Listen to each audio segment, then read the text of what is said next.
Hello everyone, कैसे हो सब लोग। उम्मीद है कि सब बहुत अच्छे से होंगे। इस वीडियो में हम डिस्कशन करने वाले हैं सेक्शन बी के क्वेश्चन नंबर 7 के फर्स्ट पार्ट के सॉल्यूशन के बारे में।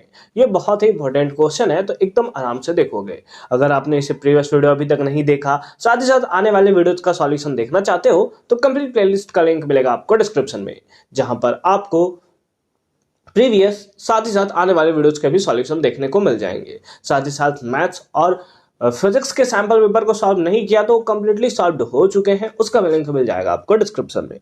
क्या है फर्स्ट पार्ट, आराम से देखोगे। Empirical formula of organic compound, हमें क्या दिया हुआ है, इंपीरिकल फॉर्मूला गिवन है। तो अब पहले लिख लेते हैं कि हमें गिवन क्या है, दैट इज इंपीरिकल फॉर्मूला। और इंपीरिकल फॉर्मूला कितना गिवन है, दैट इज C3H4N। ठीक है, इट्स मॉलिक्यूलर वेट इज 108। ठीक है, मॉलिक्यूलर वेट भी हमें गिवन है, कितना है, 108 है। Find the amount of carbon in 1 mole of compound. अच्छा, 1 मोल ऑफ कंपाउंड में कार्बन कितना प्रेजेंट होगा। 1 मोल मतलब उसका मॉलिक्यूलर मास एक्चुअल में हमें निकालना है, तब हमें पता चलेगा कि उसमें कितना ग्राम जो है वो कार्बन सिंपल फॉर्म में जो है प्रेजेंट होगा। तो उसके लिए हमें निकालना क्या होगा, दैट इज उसके लिए हमें निकालना होगा मॉलिक्यूलर फॉर्मूला। तो मॉलिक्यूलर फॉर्मूला कैसे निकालते हैं, याद करो। तो यहां से हम लोग निकालेंगे क्या, इंपीरिकल फॉर्मूला मास। यहां से हम लोग क्या निकालते हैं, इंपीरिकल फॉर्मूला मास।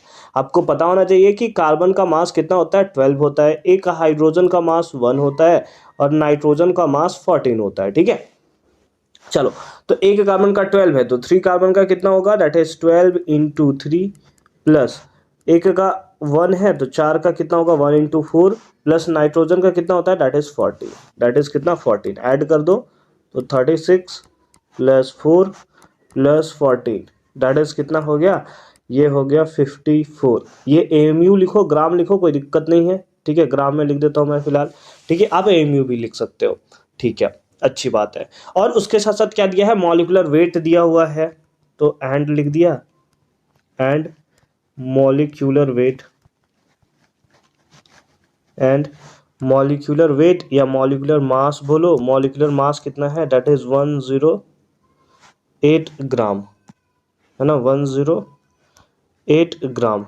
ठीक है, ठीक है सर। तो क्या आप n निकाल सकते हो, n निकाल सकते हो। याद करो फॉर्मूला, n निकालने का फॉर्मूला क्या होता था, n निकालने का फॉर्मूला होता था that is molecular formula mass, है ना, या मॉलिक्यूलर मास डायरेक्ट आप लिख सकते हो। ठीक है, मॉलिक्यूलर फॉर्मूला तो है नहीं ना, तो molecular mass divided by empirical formula mass, empirical formula mass यही होता था। मॉलिक्यूलर मास कितना है सर, 108 है। इंपीरिकल फॉर्मूला मास कितना है सर, अभी तो निकाला 54 आया, कैंसिल कर दोगे तो कितना आया, 2 आया। अगर n का वैल्यू 2 आया तो अब हम लोग मॉलिक्यूलर फॉर्मूला निकाल सकते हैं, बोलो निकाल सकते हैं कि ना, है ना। देयरफॉर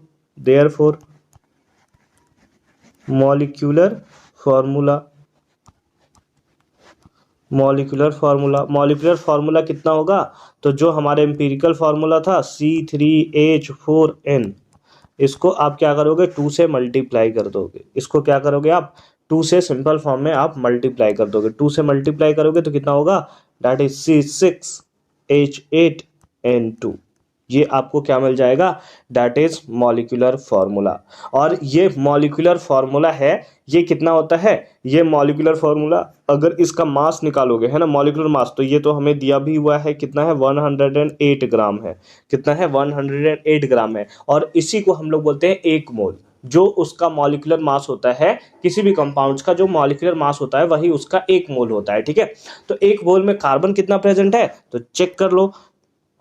यहाँ अगर देखोगे, है ना, यहाँ पर देखोगे तो कार्बन का मास कितना होता था, 12 होता था। ठीक है, तो यहाँ पर लिख दोगे mass of carbon, mass of carbon, mass of carbon in 1 mole compound, mass of carbon in 1 mole compound, है ना। 1 मोल कंपाउंड में मास ऑफ कार्बन कितना होगा, दैट इज ये हमें दिया है 12 और कितना टाइम से 6, तो 12 6 कितना हो गया, 72 ग्राम। या AMU, जो आप लिखना चाहो लिख सकते हो।